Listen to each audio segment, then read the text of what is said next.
Willpower, Personal Magnetism, Memory Training, and Success by Sidney B. Flower.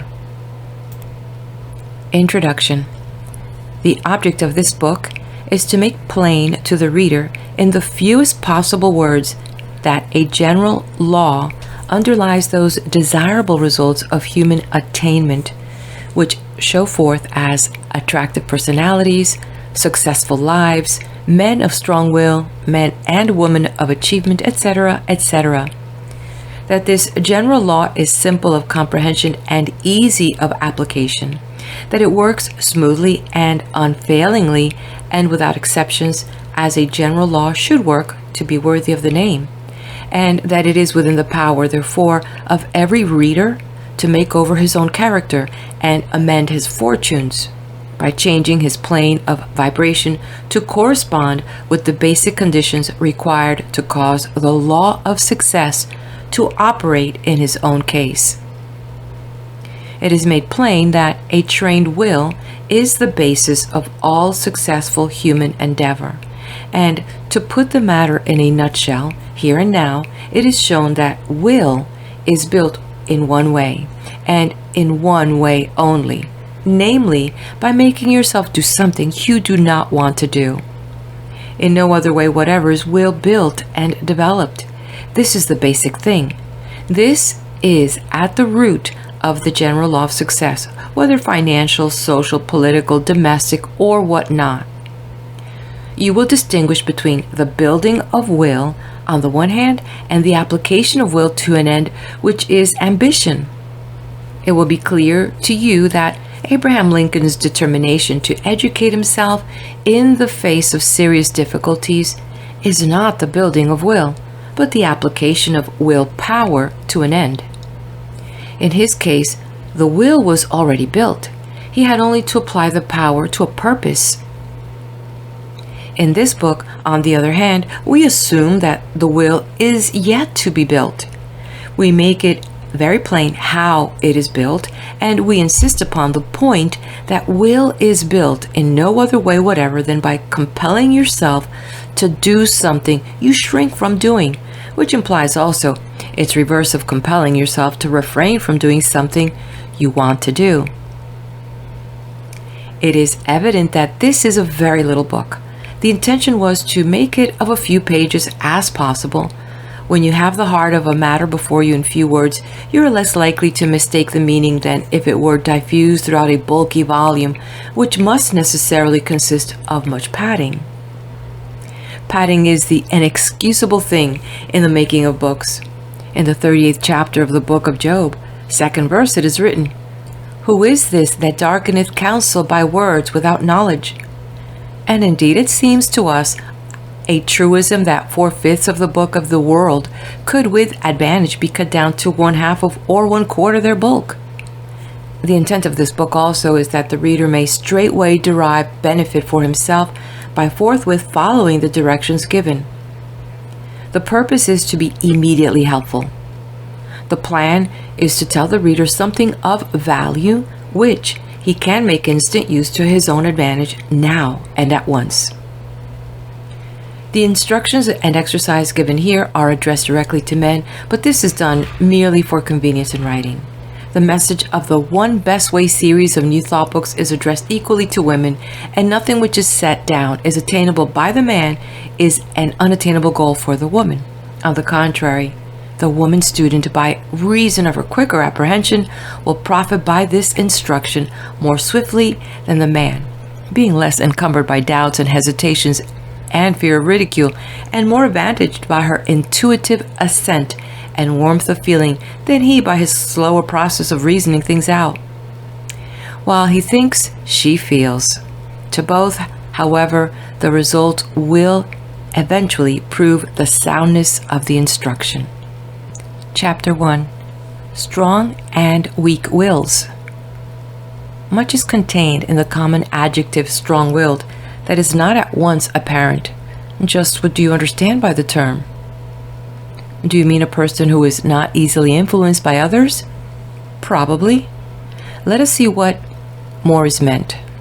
A strong will means, first of all, the power of concentrated thought upon any subject, which means, again, the power of sustained concentration upon any subject regardless of obstacles.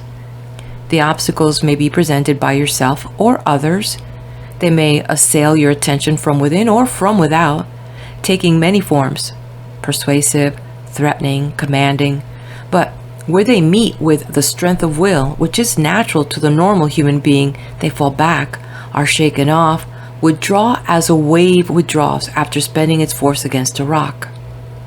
On the other hand, the weak will, easily diverted from its purpose, lends attentive ear to any obstacles to concentration that present themselves, and as often as they present themselves, and is swayed this way and that, achieving nothing except the expenditure of time, finding even memory so much affected by the play of conflicting attention that the mind carries away from the task when the losing struggle is finally relinquished altogether. Nothing but a strong distaste for the subject and all that concerns it. Yet this distaste was not at all the object the weak will had in mind when it began its task. Its intention was to do something by concentrating its attention. It has done nothing but waste time, which is the reverse of what is intended. That is one phase. There are wishes which are light at thistledown, forgotten as soon as thought, scarcely taking form in consciousness, and there are deep wishes of the heart which shake the man to the depths of his being. It is usual, however, to distinguish between a wish and a desire because of this quality of depth of feeling in the one and not in the other. Our wishes are in the main fleeting, ephemeral things not connected with will, whereas our desires are deeply planted growths of feeling which have the amazing property of sometimes moving in accord with the will and sometimes being flatly opposed to it. When the mind is in this condition of confusion, where will and desire clash, we say that the man is harassed by conflicting desires. This state of mind is one of the commonest of the petty tragedies of our existence. The undisciplined mind is especially prone to this state of conflict because the undisciplined mind is one that does not use the will in its matter of self-government. And the result is not unlike an unattended garden where weeds and grass grow as they please and choke the flowers and fruits. The common phrase is, "I can't help my feelings," which is another way of saying, "I can't help my desires." We expect to show you that this statement is entirely untrue, and to make it evident to you that its untruth is clearly established by the fundamentals of the system of will training set forth here. It would be an unfortunate thing indeed for the human race if it were true that a man could not change his desires or his feelings or his will or his wishes, since it would mean that he was incapable of any self-improvement whatever. Exactly the contrary is the case. The truth is that the mind of man is subject to the discipline which his will imposes upon it, and that his feelings, desires, emotions, and wishes are vassal to his will, which is the ruler. The strong will rules the man. The weak will, obedient where it should command, is swayed by passion, dominated by emotion, controlled by feeling, thralled to desire, tossed hither and thither by wishes. In a word, is acted upon instead of acting. Nevertheless, though the will is the rightful ruler of the mind, it has happened again and again in the history of mankind that a man of strong will has been at the same time a man of strong passions or emotions. And it is by no means the rule that where the emotions are strong, the will is weak. But the popular phrase sometimes throws a clear light on the problem, and it will occur to you that the popular phrase in connection with a man who has exhibited strong feeling, for example, a burst of anger, is "he gave way to his temper." This is illuminating. Clearly, if he gave way, he interposed no check. He made no use of his natural power of control. His will abdicated in favor of an inferior ruler.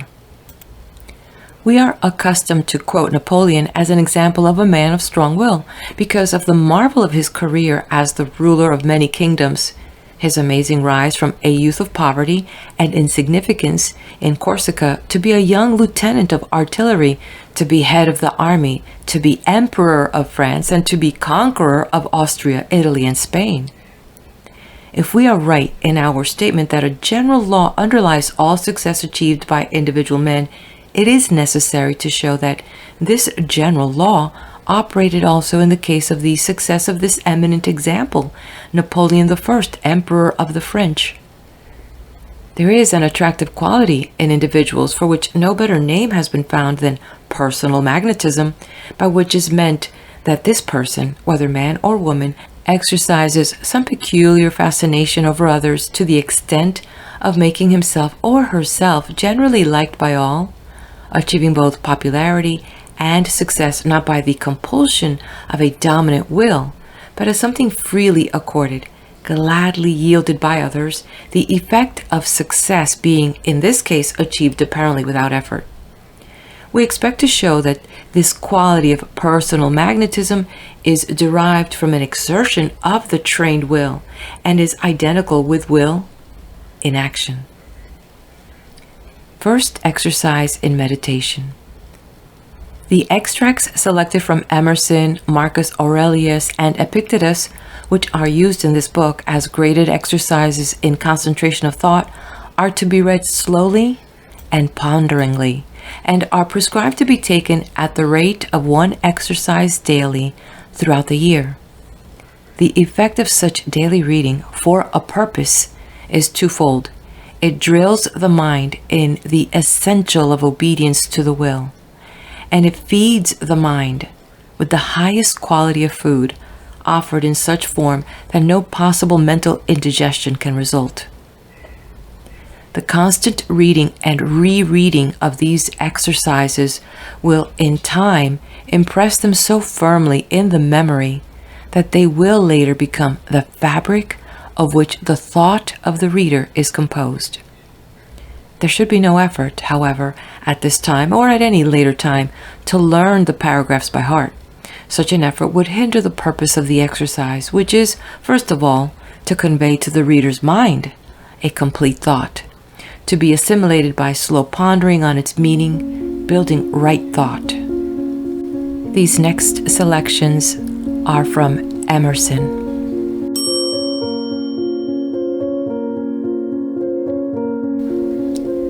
To the poet, to the philosopher, to the saint, all things are friendly and sacred, all events profitable, all days holy, all men divine.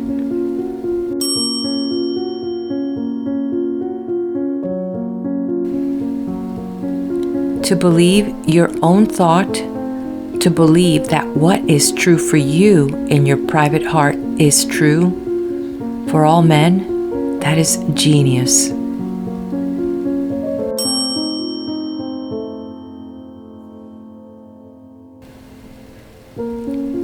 A man should learn to detect and watch that gleam of light which flashes across his mind from within, more than the luster of the firmament of bards and sages. Yet he dismisses without notice his thought because it is his.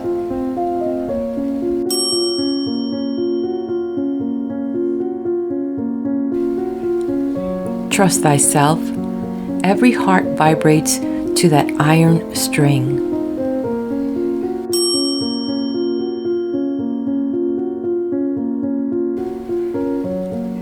What I must do is all that concerns me, not what the people think. This rule, equally arduous in actual and in intellectual life, may serve for the whole distinction between greatness and meanness. It is the harder because you will always find those who think they know what is your duty better than you know it.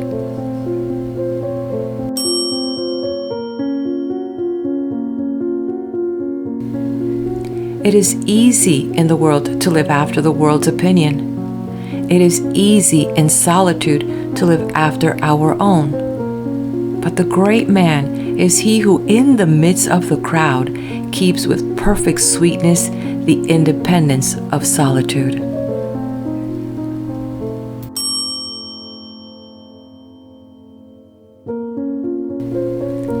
A foolish consistency is the hobgoblin of little minds, adored by little statesmen and philosophers and divines. With consistency, a great soul has simply nothing to do.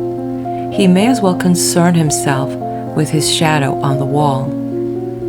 Speak what you think now in hard words, and tomorrow speak what tomorrow thinks in hard words again, though it contradict everything you said today.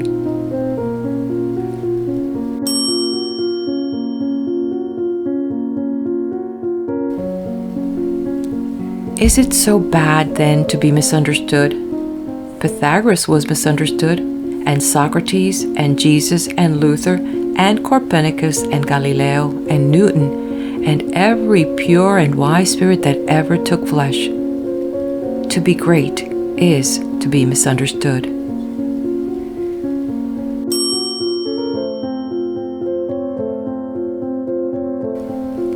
We pass for what we are.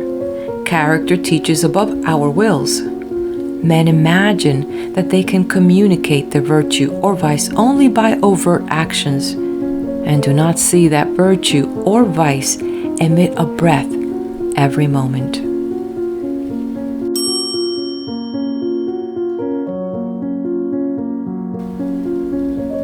Always scorn appearances, and you always may. The force of character is cumulative, and the foregone days of virtue work their health into this.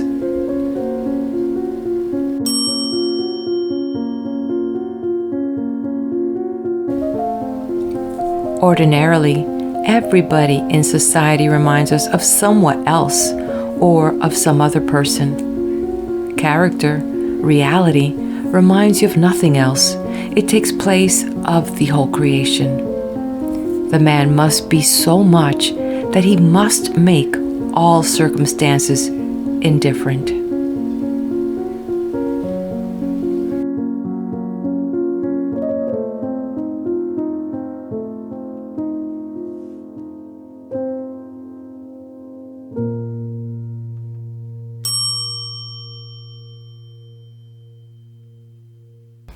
Chapter 2. The Mechanism of Will. If it is true that the wicked man is invariably the sick and unhappy man, then it is true that a strong will is a product of the spiritual part of man. But if it is a fact that a man of strong will is often very happy, very healthy, and at the same time very wicked, it must be true that the will is developed upon a physical basis, just as the body is developed upon a physical basis of cells. The very foundation, therefore, of this system of will training is concerned with the question whether ethics, morality, and religion constitute any part of it. It may be positively answered once and for all that the forming of will is a physical process, and that the question of what you will or how you will is a moral or ethical question that follows upon the building of the will itself. It has to do with what use you make of the strong will after it has been built. It has nothing to do with the building of the will itself. The seat of the will is the gray matter of the brain, or the brain cells of the anterior lobes, which extend to include the cerebrospinal nervous system as a whole. The reasoning brain of man, therefore, is the seat of will. And this is more or less confirmed by the fact that in sleep, when the reasoning brain is not active, the will is almost entirely in abeyance. Being physical in its origin, therefore, the will must show the mutabilities of things physical, and must share to a large extent in the fatigues and refreshments of the physical body. It does show these physical reactions in a marked degree, but it has the power, not possessed by the body as a whole, of maintaining a sustained activity in the face of physical fatigues, and therefore possesses the property of transcending the limits of matter in going beyond physical endurance. Will in its origin is physical, but will in activity is physical, mental, and spiritual, partaking of the triune nature of man. Because will is of physical origin, it is built, developed, or trained in the same way that a muscle of the body is built, developed, and trained. The building of will is therefore a matter of exercise of the mind or exercise of attention, a bestowing of conscious thought upon an act or set of acts, just as a muscle grows in quantity and quality when it is consciously exercised. It is not a matter of difficult effort. It is not more difficult than the training of a muscle. As in the case of the developed muscle, the developed will calls only for sustained attention or repetitions of exercise. This very absence of difficulty, however, is the chief reason why our educators have neglected to make the training of the will a subject of special study in the schools. Overlooking the tremendously important fact that a strong will is the basis of a strong character, they have laid out their plan of education of the young on lines which develop the brain as a whole, which train the student in voluntary attention and concentration and memory, but afford the pupil no glimpse of the fundamental acts required to develop willpower for its own sake. It is never impressed upon the pupil at any time that willpower is the key to character, and that its development is therefore of greater importance than a knowledge of history, geography, mathematics, etc., etc. In schools, the training of the will is expected to take care of itself, and it does take care of itself, with the result that our young men and women graduate from college with heads well stocked with a vast amount of information which they spend the rest of their lives forgetting, but with no knowledge whatever of the important truth that willpower is built as muscle is built. They have muscular power aplenty because they were taught in college how to grow muscle, but if they enter upon their after-college career with strong wills, it is a chance result brought about by the accident of some indirect suggestion which has taken root in their minds, or it has been caused by private conditions of struggle and hardship connected with the pupil's home life, which have acted as a training of the will, quite apart from the training of the mind received through the college course. We have Schopenhauer's will to live, Nietzsche's will to power, and Lincoln's will to serve, to pick from as attainable results of our system of will training, and our choice will naturally fall upon the last as the best of the three. The will to live is the instinctive effort of all living things to maintain life for themselves in the fullest, most enjoyable, and easiest manner. The will to power is the urge of ambition that actuates most human beings who rise above the animal in their hopes and fears, and who are capable of sustained thought to a purposeful end.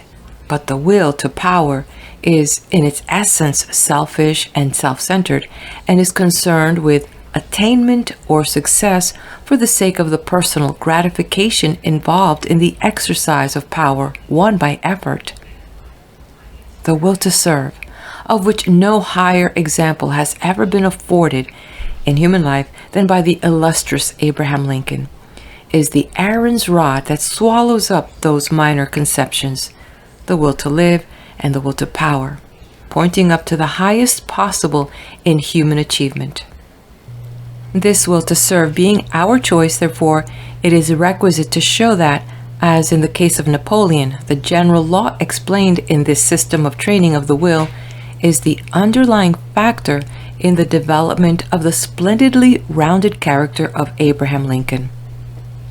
This means that it is possible for you to choose whether you will be satisfied with a character development in your own case sufficient to bring to you material success in wealth and property, or whether you will hitch your wagon to a star and be content with nothing less than the highest, namely the will to serve. As a spur to effort, no condition of life has proved to be so salutary as poverty or lack of ease and absence of luxury. Elbert Hubbard, one of our most brilliant men, said once that it would be found on investigation that 9/10 of our great men had warmed their bare feet on cold winter mornings in the places where the cows had lain, and he laid stress upon this condition of hard poverty in youth to account for the rapid after-rise to fame and fortune of those farmer boys. This youth of poverty was present, as we all know, in the case of our two notable examples of strong-willed men, Napoleon and Lincoln. But we should not, on that account, swing to the extreme of supposing that the will to power and the will to serve are unattainable unless preceded by or accompanied by the restrictions of grinding poverty. We call your attention to the spur of poverty at this time, not as a necessary condition of your training for the development of willpower, but as an example of how an obstacle, the obstacle of poverty, was overcome by two of the earth's greatest men, and brushed aside as too slight a thing to impede their progress towards their goal. Napoleon's mother took in washing to earn food. Napoleon starved in lodgings while waiting for his commission. He lived on dry bread for a week. Lincoln, the rail splitter, read the books that laid the foundation of his education by the light of the wood fire on the hearth. Both carried the white flame of their ambition in their hearts through all privation and obstruction. Both fed the inward fire with their comfort, their ease, their enjoyment of lesser things. Both sacrificed on the altar of unswerving purpose.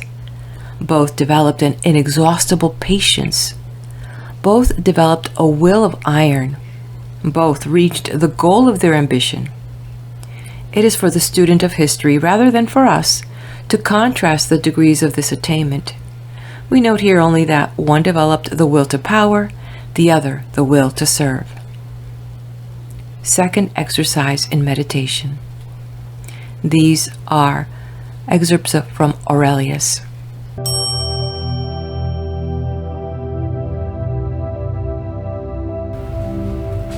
Men exist for the sake of one another. Teach them, then, or bear with them.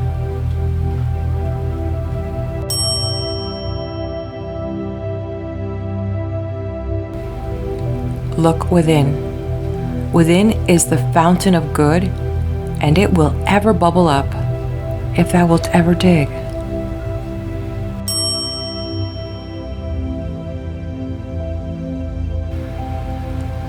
The art of life is more like the wrestler's art than the dancer's in respect of this, that it should stand ready and firm to meet onsets which are sudden and unexpected.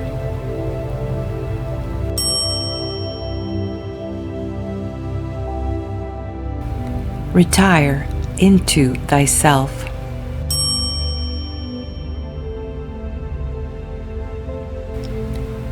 Think not so much of what thou hast not as of what thou hast, but of the things which thou hast select the best, and then reflect how eagerly they would have been sought if thou hadst them not. At the same time, however, take care that thou dost not, through being so pleased with them, accustom thyself to overvalue them, so as to be disturbed if ever thou shouldst not have them.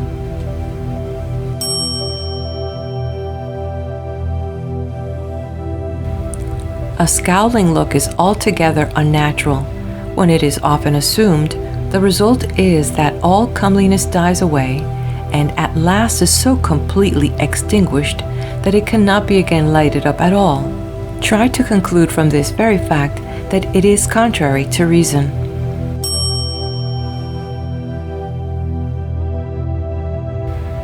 Be thou erect, or be made erect.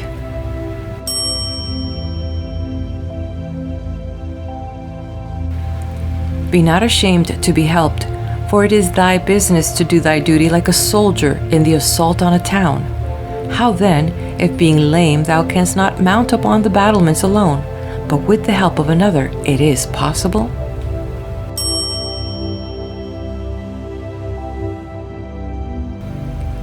Let not future things disturb thee, for thou wilt come to them, if it shall be necessary, having with thee the same reason which now thou usest for present things.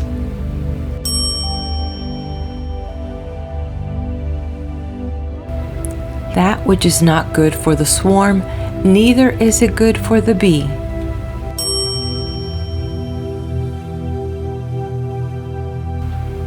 I do my duty, other things trouble me not.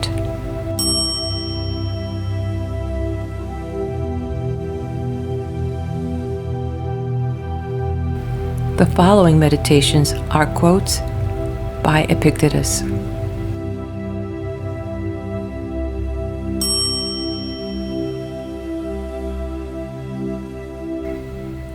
No great thing cometh suddenly into being, for not even a bunch of grapes can, or a fig.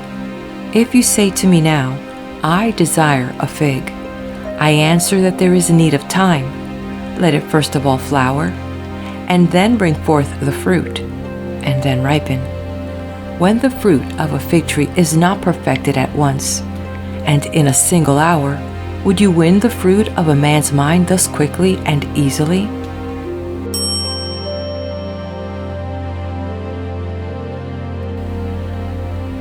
We see then that the carpenter becomes a carpenter by learning something, and by learning something the pilot becomes a pilot. And here also is it not on this wise? Is it enough that we merely wish to become good and wise, or we must not also learn something?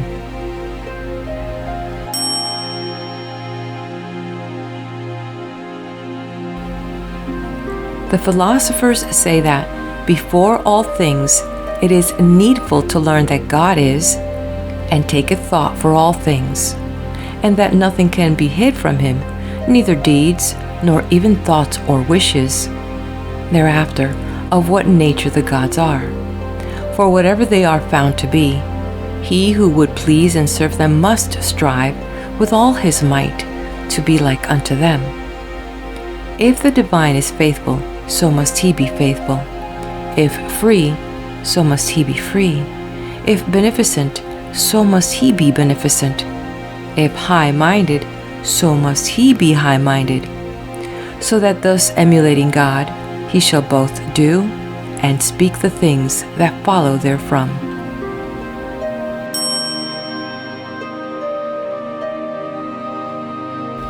Know that not easily shall a conviction arise in a man, unless he every day speak the same things and hear the same things, and at the same time apply them unto life.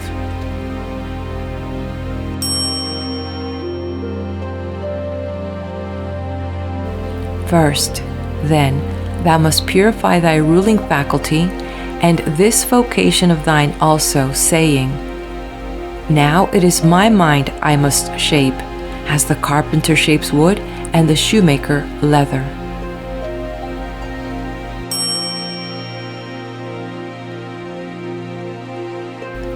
Show me a Stoic, if ye have one. Where or how can ye? But persons that repeat the phrases of Stoicism, of these ye can show us any number. Show him to me, by the gods. Fain would I see a Stoic. Do me this favor. Grudge not an old man a sight that I have never seen yet. Think ye that I would have you show me the Zeus of Phaedrus, or the Athene, a work all ivory and gold? Nay, but let one show me a man's soul that longs to be like-minded with God, and to blame neither gods nor men, and not to fail in any effort or avoidance, and not to be wrathful, nor envious, nor jealous, but, for why should I make rounds to say it, that desires to become a god from a man, and in this body of ours, this corpse is mindful of his fellowship with Zeus? Show me that man, but ye cannot.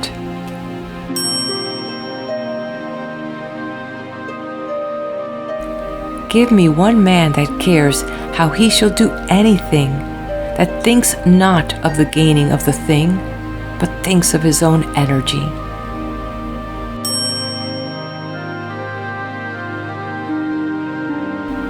It is not things, but the opinions about things that trouble mankind. Thus death is nothing terrible.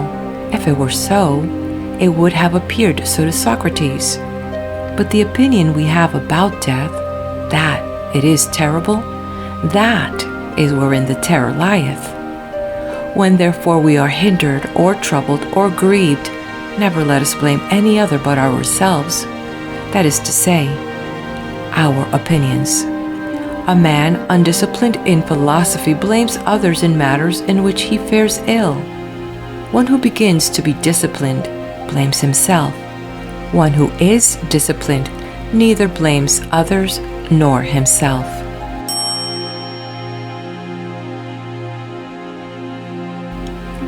There are three divisions of philosophy wherein a man must exercise himself who would be wise and good. Of these the chief and most urgent is that which hath to do with the passions. For the passions arise in no other way than by our failing in endeavor to attain or to avoid something. This it is which brings in troubles and tumults and ill luck and misfortune. That is the cause of griefs and lamentations and envies that makes envious and jealous men, by which things we become unable even to hear the doctrines of reason.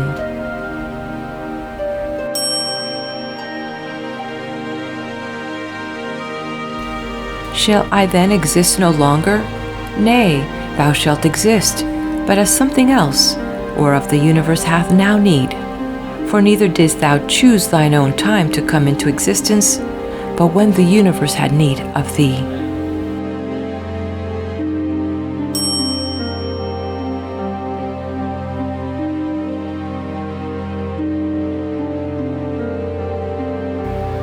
Chapter 3. Conscious Thinking, the First Steps. When the intention is formed in the mind to develop a strong will, it is necessary to take control of certain phenomena of living that have been hitherto performed automatically or without conscious thought. The mere attention given by the mind to act is the first step in conscious thinking and constitutes an exercise of the will.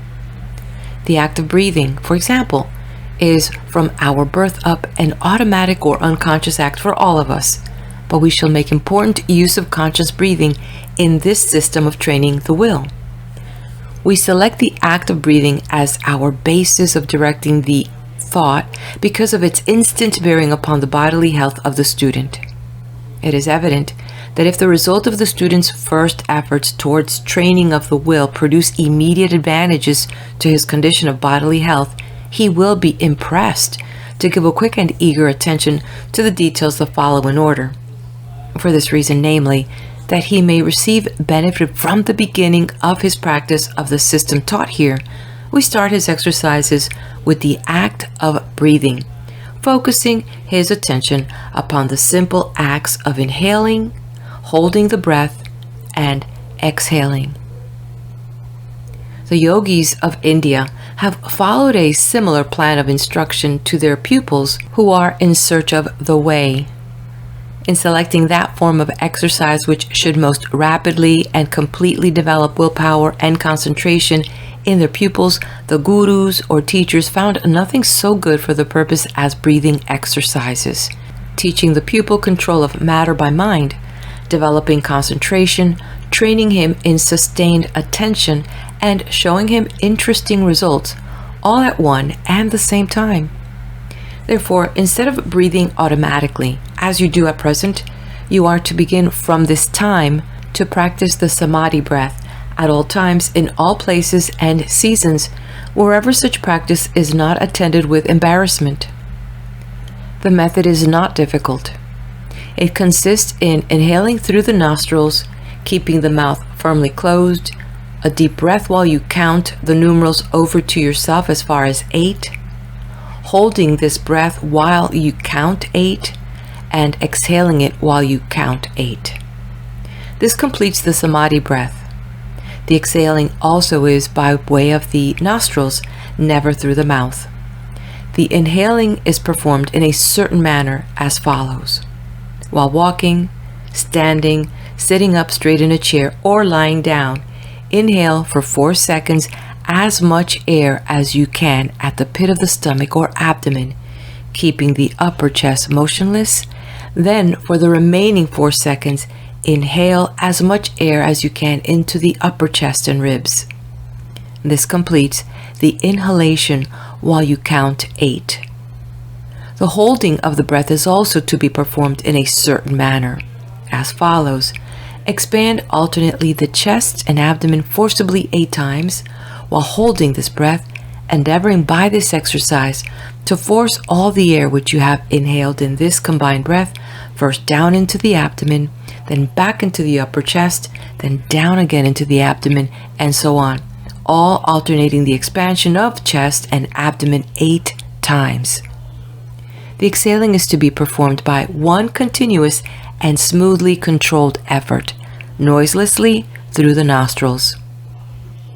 This alternating exercise while holding the breath is valuable to you for 2 reasons.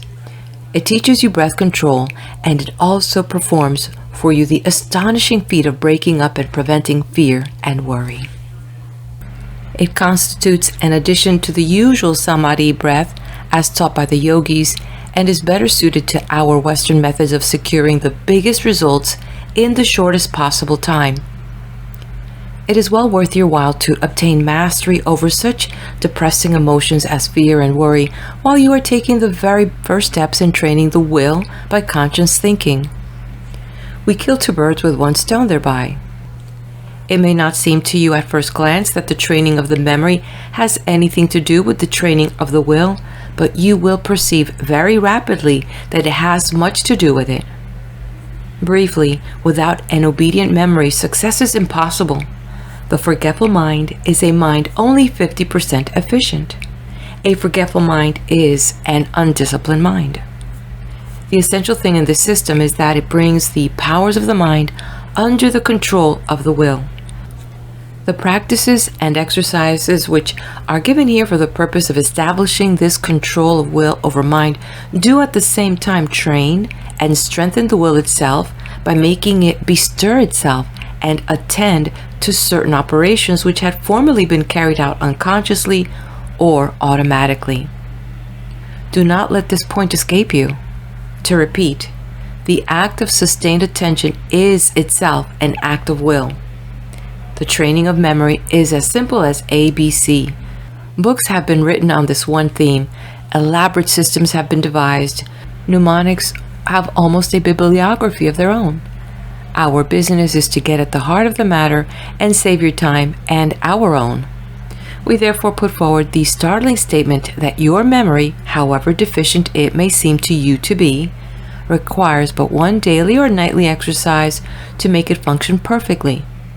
You may supplement this single exercise with as many others as you please, and the results will not be other than good, because the more you practice you give your memory, the more quickly it will respond to your attention, and the more remarkable feats it will perform for you at command. But insofar as perfect functioning goes, we repeat that a faithful nightly performance of the single exercise that follows will work such a change in the inattentive memory of yours that it will seem to you like magic. The exercise is performed as follows. At night, when you are in bed, bring to your mind in their order the events of the day from the moment when you got out of bed in the morning till you got back to it at night. Take the events of today only for review. Hold your mind still and attentive to the task you have set it. Use your power of visualizing the happenings in their order. You got out of bed, you bathed, dressed, ate breakfast, went to your office, met various people, did certain work, had lunch, etc., etc. Review the whole day's occurrences and do it rapidly, omitting nothing. See in your mind the happenings as they happened. It will astonish you to discover that the effort to concentrate your mind on this feat will be a distinct effort. Your attention will wander in spite of yourself. Remembering that all this fits into the training of the will, you will recall your wandering attention to the matter in hand. This exercise put in practice every night indefinitely will teach you many surprising things about yourself. First, it will show you how indistinct your impressions are in general. how defective and inattentive your memory is, how faint your power of seeing things in the mind's eye has become since you were a child. There was a time in your life when you saw with the mind as you now see with the eye, as clearly in general and in detail. This faculty of visualization has departed with your youth because you gave up exercising it. It rusted and fell away from you. This memory exercise is designed to revive it and will revive it. The next thing that will be clear to you is that after a week's practice of this memory exercise, your thoughts arrange themselves in order twice as quickly as at the beginning of the exercise. You will be surprised that the effort to recall is no longer an effort. You will be glad to feel a distinct interest in the proceeding, and you will experience the enjoyment of a skillful player at a fascinating game. After 1 month's daily, or rather nightly practice of this memory exercise, you will be amazed to find that in your daily work, your memory will give you a service that you never knew before. You will find that your attention has sharpened in business detail, and you will rejoice in possessing of a memory on which you can rely. The third exercise in meditation. These next quotes are by Emerson. Every man discriminates between the voluntary acts of his mind and his involuntary perceptions, and knows that to his involuntary perceptions a perfect faith is due. He may err in the expression of them, but he knows that these things are so, like day and night, not to be disputed.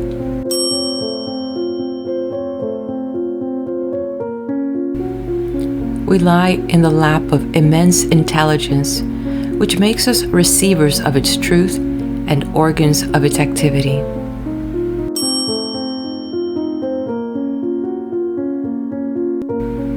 We denote this primary wisdom as intuition, whilst all later teachings are tuitions.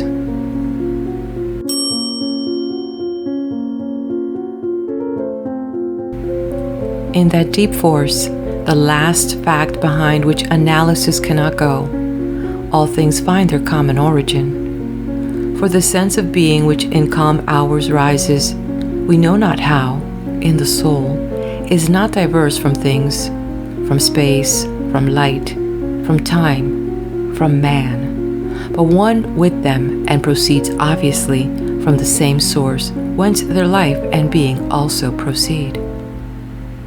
Here is the fountain of action and of thought. Here are the lungs of that inspiration which giveth man wisdom, and which cannot be denied without impiety and atheism.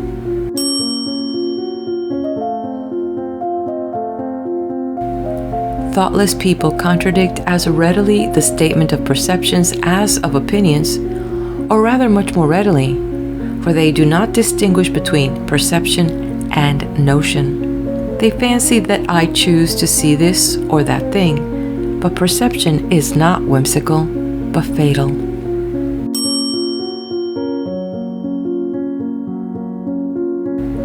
The relations of the soul to the divine spirit are so pure that it is profane to seek to interpose helps. It must be that when God speaketh, he should communicate not one thing, but all things, should fill the world with his voice, should scatter forth light, nature, time, souls from the center of the present thought, and new date and you create the whole.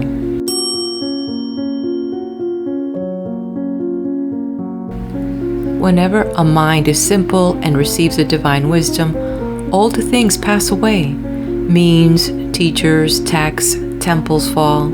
It lives now and absorbs past and future into the present hour.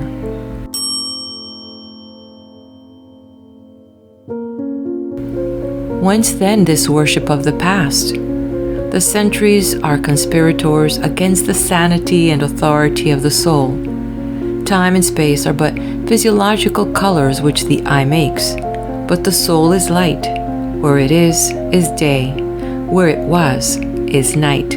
and history is an impertinence and an injury if it be anything more than a cheerful apologue or parable of my being and becoming.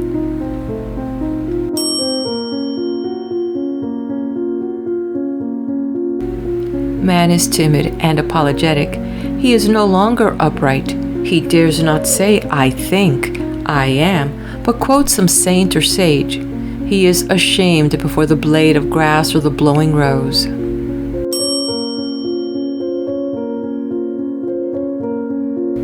These roses under my window make no reference to former roses or to better ones. They are for what they are. They exist with God today. There is no time to them. There is simply the rose. It is perfect in every moment of its existence. Before a leaf bud has burst, its whole life acts. In the full-blown flower there is no more. In the leafless root there is no less. Its nature is satisfied, and it satisfies nature in all moments alike.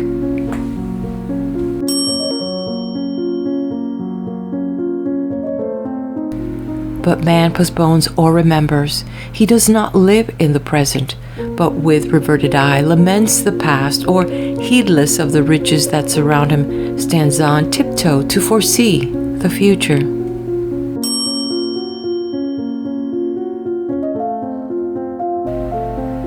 If we live truly, we shall see truly. It is as easy for the strong man to be strong as it is for the weak to be weak.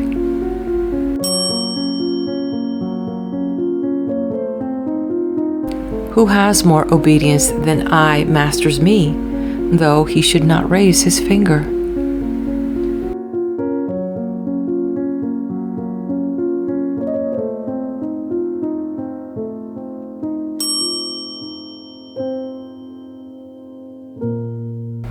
Chapter 4. The Heart of the Matter.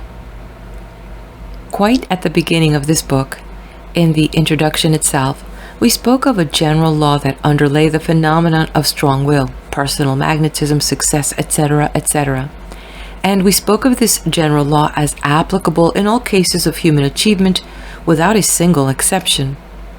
This is the time to state what that general law consists of, and it will be profitable for you to apply it as a test not only to such illustrious examples as Napoleon, Abraham Lincoln, John D. Rockefeller, and other national celebrities, but to cast up in your mind a list of such men and women as you have known who seemed to you worthy of your respect. You will find in every instance that men and women who have reached a distinction by their own efforts have either by self-training or by natural inheritance shown themselves to be possessed of that quality of stoicism which in its lowest form is typical of the native North American Indian. It is not an insensibility to pain what is meant here, but a disregard of discomfort, an indifference to pleasure, a contempt of luxury. This is the basic quality of all strong-willed men and women, and it is worth our while to amplify the statement that you may conceive the matter as a whole. Regarded from its inverse side, the question that presents itself to us is, why did such a one make a failure? The answer will be found to dovetail into the explanation, because he could not stand the gaff, because he had never learned or been trained to accept discomfort, pain, suffering, hardship as merely obstacles to be overcome, because he had never learned or been trained to endure to the end, because he lay down, because he was unwilling to pay the price of success, because his heart was in the present pain instead of being in the future gain, because he changed his mind. There you have the basic thing. This is the general law, simply and plainly stated. The will to endure is the magic key that unlocks the temple door. Consider the case of John D. Rockefeller. We may have our own opinion upon whether he did a great thing in rolling up a huge fortune, but let us take the common judgment in the matter for purposes of illustration only, and admit that here is a case of successful operation of development of will to power. What price, think you, was demanded here? Picture to yourselves how you would have met the situation that confronted him in the early days of Standard Oil. Would you have put aside all amusements, holidays, relaxations? Would you have been as ruthless in destroying the business of other competitors? Would you have been even as conscientious as was this modern pirate in offering such competitors a fair purchase price for their business before smashing them when they refused your terms? Would you have gone as straight to the goal as he went, or would you have loitered by the way? Would you have been as thorough? Would you have been as clearly and as far? Would you have conducted a business of these colossal proportions, reaching to remote corners of the earth with the scrupulous efficiency and detail as envisioned in large matters and in little matters, shown by this mammoth organization of which John D. Rockefeller was the guiding spirit? We have nothing to do with that queer twist of the intelligence which makes him today regard the Standard Oil Company as in some sort of working for the glory of God and the good of humanity. He is not and has never been a hypocrite. It is odd that he should be able to believe that his way was a right way and a justifiable way, but that is oddness only. It is not hypocrisy. We are concerned here with the story of his life in one aspect only, as showing forth the basic thing that crowned his life work towards attainment of the will to power, the stoic quality that commanded success. He paid the price, asked, "What will you have?" Quoth God, "Pay for it and take it." He paid the price asked. Whether he paid too high a price is his affair. Consider the case of the man who after 3 unsuccessful attempts did finally plant the stars and stripes at the North Pole, Commander Peary. Here was the will to endure to the end in full flower. What would you have done in his case? Do you know anything of the bitter cold of the Arctic? Have you ever experienced even 40 degrees below zero, which is only half as cold as the temperature Peary and his men were forced to endure? Do you know anything of the pains of frostbitten hands and feet? Taking the character of the man as guide, we should say that Peary's effort was another striking example of the fulfillment of the will to power. He paid the price of success in full. Let us conclude our quest with him, the man of sublimest memory, Abraham Lincoln, a plain man of the people, but the most perfect example that history affords of the attainment of complete success in the most difficult of human aims, the will to service. Other men, saints and martyrs, have reached the heights of will to service, but they were buoyed in their hours of blackest despair by their triumphant faith in the prayers of the righteous.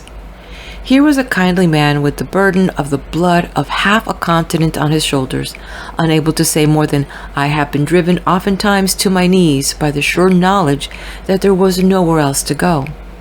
How would you have met those frequent delegations of ministers of the gospel who waited upon Mr. Lincoln with prayers, entreaties, and demands that he stop the war that was rending this land? Could you have endured to the end? When you stood alone in the faith that right makes might, could you have gone forward as he did, unfaltering, humane, kindly, merciful, gentle to the last? This is the most kingly man that ever lived, the sanest, the wisest, the strongest, and the most honest. This is the will to service at its best and fairest. A sad man, a lonely man.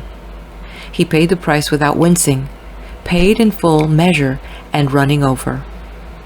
It should be evident to you from what has been briefly said above that you pay a price for all you achieve, and you do not always achieve. You may perhaps be called upon to pay the price in advance of reaching the goal, which you may never reach. That happens, but let that give you no concern. The important thing to you is the effort. The value to you lies in the good attempt. If Peary had never reached the pole, the inspiration of his life work would have meant as much to the youth of this country and to himself as his success has meant. The strong endeavor is the thing that counts. The value of this self-training will make itself evident to you from day to day. you will perceive in yourself the benefit you are deriving from introducing the driving force of thought control into your daily life. It is in a sort of a weeding of the mental garden. There is a fascination about this work that will hold you to it faithfully once you have begun it. You will not look back after putting your hand to the plow, except to note your progress. The rewards are generous and immediate. It is a good plan to carry on this work in groups of 2 or 3 in order that you may have opportunity to discuss the steps as you take them and compare experiences.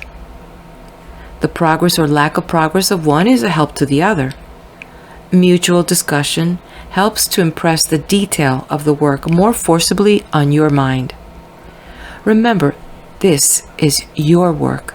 No one can do it for you. It can be done only by you, and it can be done only in this way, by little steps taken one at a time. There is no royal road. You were told at the beginning that the way was easy. It is, but you must tread it constantly. You must practice faithfully. If you stop, you rust. If the way seems too easy to you just at this time, remember that the results must prove themselves to you step by step. You are not asked to take anything on faith. The results themselves will show you that you are on the right road. That is your proof. In the next 4th exercise of meditation, these are quotes by Aurelius. How strangely men act. They will not praise those who are living at the same time and living with themselves, but to be themselves praised by posterity, by those whom they have never seen nor ever will see.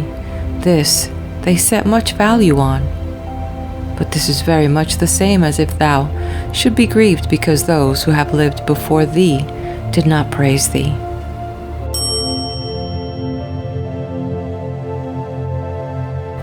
If a thing is difficult to be accomplished by thyself, do not think that it is impossible for a man. But if anything is possible for a man and conformable to his nature, think that this can be attained by thyself too.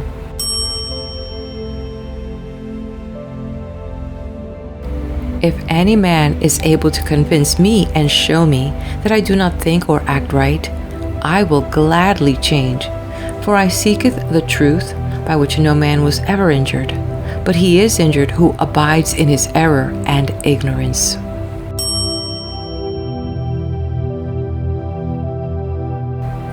In the gymnastic exercises, suppose that a man has torn thee with his nails, and by dashing against thy head has inflicted a wound. Well, we neither show any signs of vexation, nor are we offended, nor do we suspect him afterwards as a treacherous fellow, and yet we are on our guard against him, not however as an enemy, nor yet with suspicion, but we quietly get out of his way. Something like this let thy behavior be in all the other parts of life. Let us overlook many things in those who are like antagonists in the gymnasium, for it is in our power, as I said, to get out of the way and to have no suspicion nor hatred.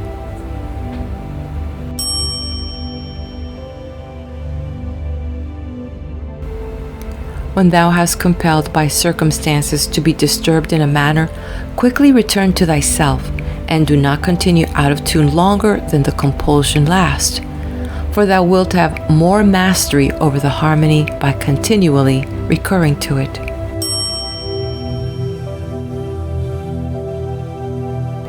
The best way of avenging thyself is not to become like the wrongdoer.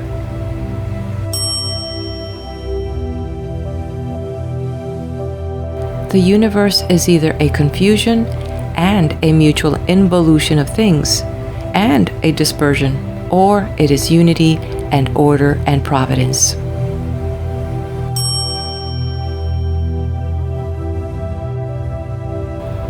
The appearances by which the mind of man is smitten with the first aspect of a thing as it approaches the soul are not matters of the will, nor can we control them. But by a certain force of their own, the objects which we have to comprehend are borne in upon us. but that ratification of them which we name assent, whereby the appearances are comprehended and judged. These are voluntary, and are done by human choice. Wherefore, at a sound from the heavens, or from the downfall of something, or some signal of danger, or anything else of this kind, it must needs be that the soul of the philosopher too shall be somewhat moved, and he shall shrink and grow pale, not through any opinion of evil that he has formed, but through certain rapid and unconsidered motions that forestall the office of the mind and reason.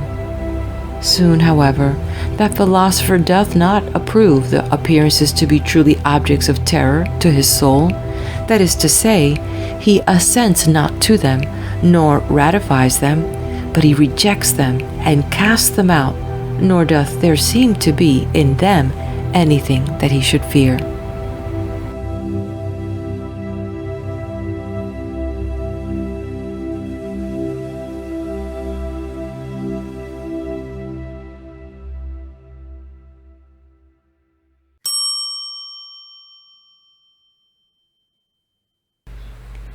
Meet me at the next video where we continue with the reading of Willpower, Personal Magnetism, Memory Training, and Success by Sydney B.